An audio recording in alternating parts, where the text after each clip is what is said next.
Franchising is the most misunderstood and most overlooked form of entrepreneurship. We're here to educate you and help you find the entrepreneur within. Franchising is not all about the French fries. We find that individuals who are exploring business ownership tend to have a lot of misperceptions and misunderstandings about the franchise industry.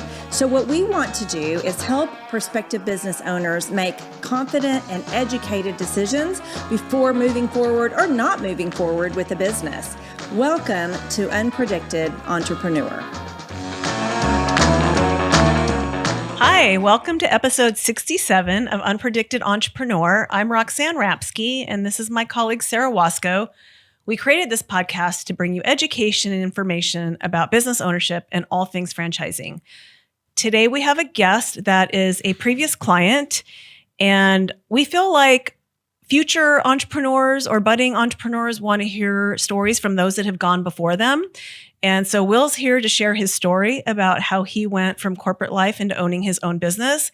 He's also representative of a trend we're seeing, which is folks younger and younger are wanting to start their own businesses. So Will Life Festi is with us today. He's the franchisee and owner of Bloom & Blind's Flower Mound Keller. Thank you for joining us today, Will. Yeah, thank you, Roxanne. Glad to be here. Yeah. So without further ado, let's just jump right in and kind of give us I know you started in corporate, you had 3 jobs, got your MBA. So kind of walk us through that and what led you to thinking, I don't know if I want to do this forever and I want my own business. Yeah. So I'm not much of a long-term planner generally, but I started out working at Wells Fargo, first job out of college, working in oil and gas lending. I did that for 4 years, and it was a great experience, but didn't particularly love the job. Always kind of had an eye on something else, but it was a great, place to start. And then I went and, like you said, I went and got my MBA out at North Carolina, at the University of North Carolina, for 2 years. Spent 2 years out there, kind of trying to figure out what it was I wanted to do. Explored a number of options, and ultimately got back in oil and gas, out of banking, but a smaller company that was recently a startup. I joined about a year into it, and I liked that opportunity because it was getting out of the big corporate atmosphere and into a smaller, kind of more entrepreneurial setting, which was great. But after a while, I kind of saw a ceiling on that role and wanted to explore other options for a number of reasons. And then spent a year after that at a kind of a mid-sized company doing offshore oil and gas finance. Okay, so this is like Goldilocks. We got a big company, we've got a startup, and now we're in the medium. But it was not just right, it sounds like. Exactly. So even though I was staying in the same industry per se, I was kind of trying the start off, like you said, in a big company and the small and then medium-sized. And, none of it was really doing it for me. All good experience and enjoyed working with the people I did. But I started getting that entrepreneurial itch, and then that second job, and started reading some books, talking to some people, listening to podcasts, which is how I found you guys initially, and then finally got worked up the confidence to pull the trigger after I found this opportunity with Bloom & Blind. So it was kind of a complete career 180, but so far it's been great. So interesting. I mean, your background was oil and gas, banking, you have an MBA, finance, and now you own Bloom & Blinds, which is window treatments, both residential and commercial, right? Right. So what on earth inspired you to buy a home improvement kind of decor related franchise based on what your background was before? Nothing drove me to, like you said, the home decor kind of home improvement sector necessarily. I was looking for an opportunity for a small business. Initially, I wasn't even thinking about franchise opportunities, and then a friend of mine kind of told me more about franchising and the whole business in a box, which is kind of an overgeneralized term, but something where the playbook's already established. It's a proven business model, and you've got a support system behind you. Is what really drove me to the franchise route, as opposed to taking a riskier step and going and starting an independent business, or taking on a lot of debt to maybe buy an existing independent business, which is equally risky. So yeah, I liked kind of de-risking things from the franchise point of view, and I really only had a few kind of parameters that I was thinking about for a business, which was something that wasn't going to be a huge upfront investment, something that didn't take a lot of capital investment early on to grow the business, something that wasn't that required a ton of employees, at least initially, and something that I thought had the potential, but hadn't yet reached that potential. So there was a lot of growth ahead. And Roxanne introduced me to this. Well, okay, stepping back, I initially was thinking about just starting new territories for a franchise, right? Not taking over an existing business, which is what ended up happening. But so let's stop right there. When you say taking over existing business, you bought the Bloom and Blinds territory from a previous owner, that's correct? Right. Mm-hmm. Okay. Yeah. So Roxanne introduced me to this opportunity where the former owner so it was two territories, Bloom and Blinds, Flower Mound and Denton. And he was, doing great, profitable. He had been doing it for about 5 or 6 years. But he wasn't fully bought into the recipe, and his relationship with the franchisor wasn't the best. And talking to other franchisors and reading through their FDD, their franchise disclosure document, it was pretty apparent that there was a lot of meat left on the bone, for lack of a better phrase. But so yeah, I really liked the opportunity that I could step into an existing business that already had a customer base and brand recognition, in a overall system for the franchise overall that was proven.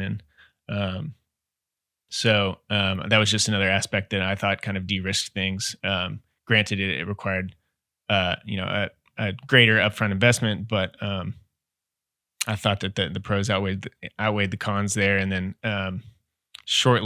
basically immediately after acquiring those existing territories from the previous owner, I also added on 2 contiguous territories to kind of double in size, so that there was enough growth ahead. So you've got kind of like your initial existing territories to provide cash flow early on, and then also some room for growth in the future. So being a finance guy, obviously, he knows numbers.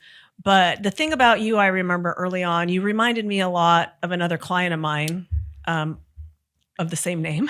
I think you actually talked to him, right? Mm-hmm. You reminded me a lot of him. You early on knew you wanted to grow a big business.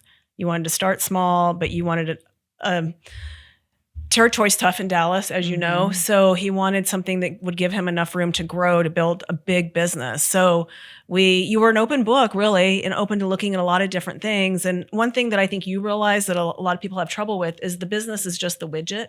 Mm-hmm. It's what he was looking for was a lifestyle and an income, and the business that could provide that. So his focus was on the lifestyle and the income, which is where we focus with our clients.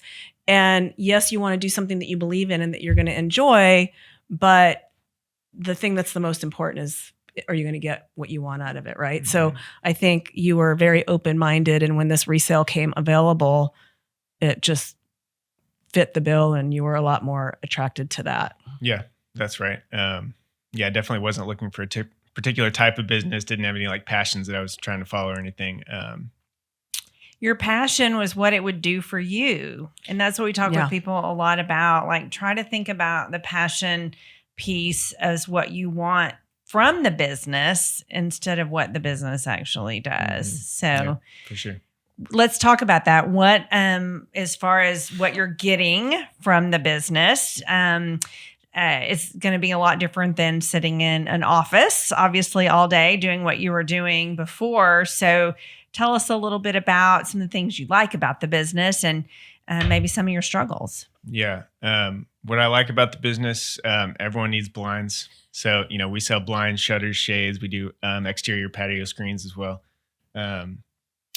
So yeah, every homeowner, even apartment, renters, you got to have blinds, right? You can't just, you got to have your privacy. And these blinds are gonna, they'll last you a while, but you're gonna have to recycle them every so often. You have a lot of people, especially in DFW, that are moving here from different cities or out of state. There's a lot of new home construction, especially out in the western parts of my territories, kind of north of Fort Worth. And so that just means that you're going to have a certain kind of base level of demand. And then you pair that with the fact that Bloomin' Blinds they actually started here in DFW back around 2000 as an independent family owned business. 3 brothers and their mother who actually started it, and the 3 brothers took over. So you had a lot of brand recognition. You had all the referrals built up over all those years. I've got the franchisor support team right here in Dallas, North Dallas. So I really like that kind of that safety net, or at least that base level of confidence and proven business model to start me out. So, obviously hands-on. What's your role as the owner? What do you do? Are you the one in the vehicle doing the work? Are you hiring? Tell us a little bit more about that piece of it. Yeah, right now I'm doing a little bit of everything. Okay. Wearing lots of hats. Yeah, for sure. So it's still early on. I started operating back in May of 2023, so it's been a little less than a year now. I kind of do whatever's necessary so far in it, and I think it's been good because I need to learn all aspects of the business so that eventually I can start to build out a bigger team, train people, and start to delegate and trust my employees. But I've got to have that all-encompassing knowledge of all aspects of the business and how everything works. I didn't have any technical skills coming in. I was always sitting behind a computer and Microsoft Excel all day, which I got pretty tired of. But so the learning curve was steep initially, but it's been a great opportunity for me to kind of, learn how to, cause we do repairs as well. So we do sales, we do repairs, we do installations, which kind of sets us apart from other blind companies, that we do repairs as well. So yeah, I'm in the van every day, driving around all over the territory, and doing everything, doing repairs, sales, installs, getting my hands dirty. I've got one full-time technician on the team currently, and he's been great. And just trying to get him up to speed as much as I can so that he can kind of be self-sufficient eventually. And I think the biggest thing will be learning to delegate and trust and kind of empower him that he can make decisions on his own and based on what he's learned from me. And honestly, I learned a lot from him too, because he's got all the technical skills already. So yeah, I do a little bit of everything, but the goal is to step back, a little bit over time to where eventually more of just a managerial role. And one day would love to have a full team of, installers, salespeople, and a general manager if things work out over time. And Bloomin' Blind vans running all over your territory. Yeah, right. Exactly. Multiple vans. Yeah. Yeah. So baby steps. Share with us some of your aha moments. I know there's been some for you in this growth process. Yeah. For me, it's kind of, there's a fairly large, kind of cultural difference between working at a desk job in a corporate environment to more of a hands-on technical and maybe kind of home improvement, home decor type of business.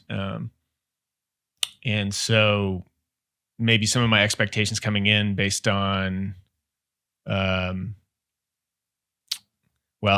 take a step back. The first employee I hired on was great initially, and I learned a lot from him. He had a lot of great technical skills as well, but things didn't end up working out after a few months. So we moved on and hired the second employee, and he's been great, like I mentioned. Was the first employee the employee of the previous owner? No. Okay. The previous owner was a single owner operator. Oh, that's right. Okay. Doing everything by himself. Okay. And so for me, big aha moment has been learning to be adaptable with different working styles and, how to motivate people. And maybe not to have the same type of expectations that I had in previous roles, because things are just different. There's different ways to motivate people, different working styles, just different ways of kind of conducting yourself, carrying yourself in different types of jobs, right?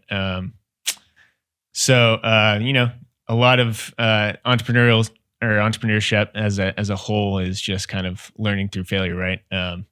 And I kind of underestimated that going in, and the first few months or even longer. There's ups and downs, right? And I would get down on myself when I would fail at things, or a customer wasn't happy, or we messed up in some way, or even if we didn't mess up, but the customer was unhappy anyways. And it's just kind of learning to not see that as a roadblock, but see it as an opportunity. And over time, pretty quickly, I learned that all these mistakes were just helping me learn and learning the hard way, but really maybe the only way to learn and to get better and not make those same mistakes again. And then you start kind of compounding on those improvements as you fail, and then you start to get more comfortable with failure, and you don't let it hinder you so much. And you start to realize, okay, I haven't made that same mistake in a while, or you learn how to avoid those mistakes. And that's a great feeling. And you start to, kind of hit your stride. Well, you even said that it gave you confidence, like learning from those mistakes has given you confidence. Mm-hmm.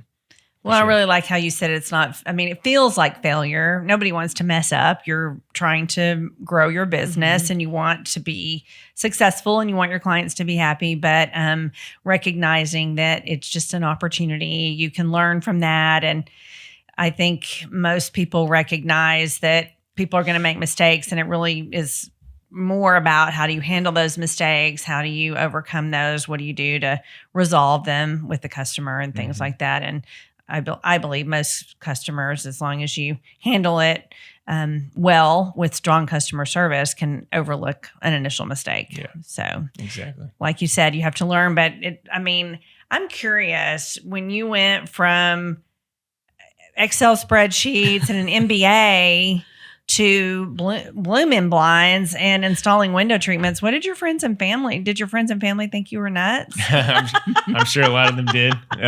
Maybe they just didn't tell you. Yeah, or maybe they did. But he's not going to say. He's not going to say. Yeah, Right. Yeah. And maybe I thought that I was crazy myself a few times. I think we all go through that. Do. Like, what have I done? Yeah, I would imagine a lot of entrepreneurs, probably more so than not, it's kind of taking that leap of faith, and you're never really 100% sure if it's the right move or not. But I'm very glad I did make the move. It's nerve-wracking at times, and like I said, ups and downs. But it's been good. Well, two things I want to point out is that your wife was supportive. That's very important, to have a supportive spouse at home. But the other thing that was interesting, and I hope you're watching this, Bill, because I'm going to give you a shout out. Your dad went through this process with you, really for support, and he's in commercial lending, commercial real estate. That's right. He was not a big fan of franchising, but he just doesn't, his own words, doesn't really understand the model. But he was there to support you. He was open-minded. And I was just really impressed by the support that Will had, even from somebody that was like, I don't really know about this whole franchise thing, but if this is what my son wants to do, it was really just, he's also, being in commercial real estate, knows numbers. So he was another set of eyes and ears as far as numbers go. But I think that family support is so important, and being able to separate, for your dad to be able to separate, not necessarily being thrilled about franchising, but being supportive of you and what you wanted to do, that really, really says a lot. So kudos to your dad for that. So, yeah, very fortunate to have him be a part of the initial process, and he still helps out some even today. So yeah, very, very fortunate to have his support, and yeah, it did take a lot of convincing. Well, okay. So on that subject, I think a lot of people don't understand franchising. They haven't researched it on their own. They don't have facts or data. All they know is what they've seen from other people. So I wanted to just point out what Roxanne said was that your dad learned with you and went through the process with you. Sometimes there are scenarios, a lot of times they'll say, well, dad just wants me to get the information and then bring it to him, and that's fine. But I really feel there's a lot of value in the parent or whoever the support system is being on the calls, because we all learn differently. I feel that, we always encourage spouses to be on calls whenever they can, because I believe there's times that depending on what type of learner you are, you could pick up on something that maybe your spouse or your dad didn't pick up on, and they might pick up on something else. So I just feel there's a lot of value in your support system being involved in the due diligence with you. Yeah, for sure. And I think anyone that's kind of set on entrepreneurship, they might, you get, excuse me, you get excited initially, right? And you've got all this passion and energy, and you might start to kind of hear what you want to hear, right? And so you need some sounding boards, some other people to kind of set you straight sometimes. And I tried to look at things, as much as possible through an objective lens. But so my dad was great. My wife's been very supportive, which has been awesome. I can't take that for granted. It's she's huge. She's been in school for a nurse practitioner degree. So she's not working full time, and leaving the corporate paycheck. So that was something that you got to think through and make sure you're doing it right. And I can't say enough about her support as well. Yeah. Well, and to further kind of make the point that you were making about how we hear things differently, or we pick up different things and then you can download together. But I think the other issue with whoever the support system is not being present and being on those calls is you're the person that wants this.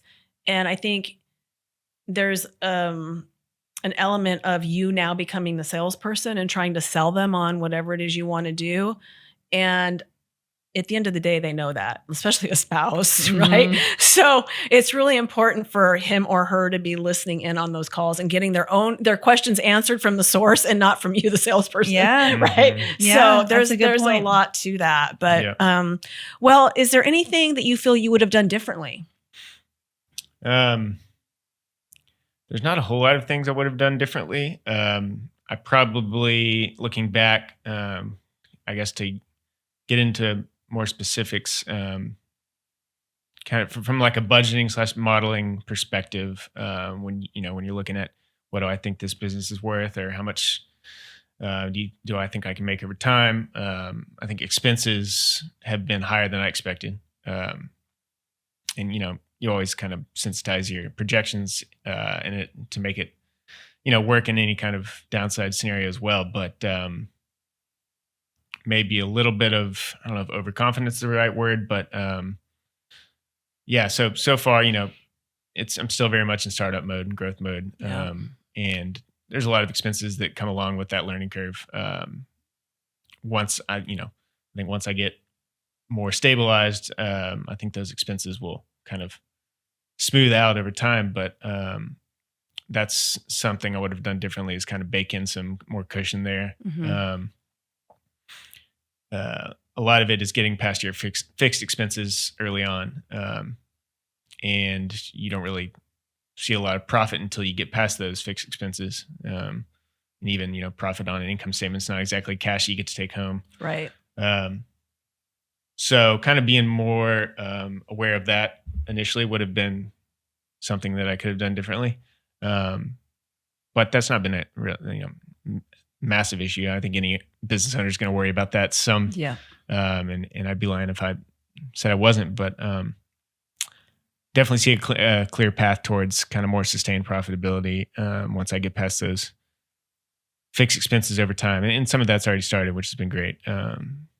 So that, and I probably would have done more research, learning, or, kind of asking other people in the industry about how to manage employees, what to expect from employees. I can be a people pleaser. And so I need to kind of shake that tendency to, sometimes be a little more assertive in the way that I want the business to run.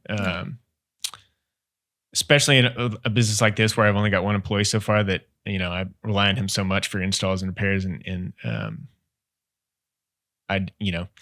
it's a balance between, you want to keep them happy, keep them on. You don't want to lose them, because then, you're back to square one. You got to go find another hire. And in the meantime, it's just yourself. So it's that balance between keeping them happy, but also, being assertive in the way you want things to run.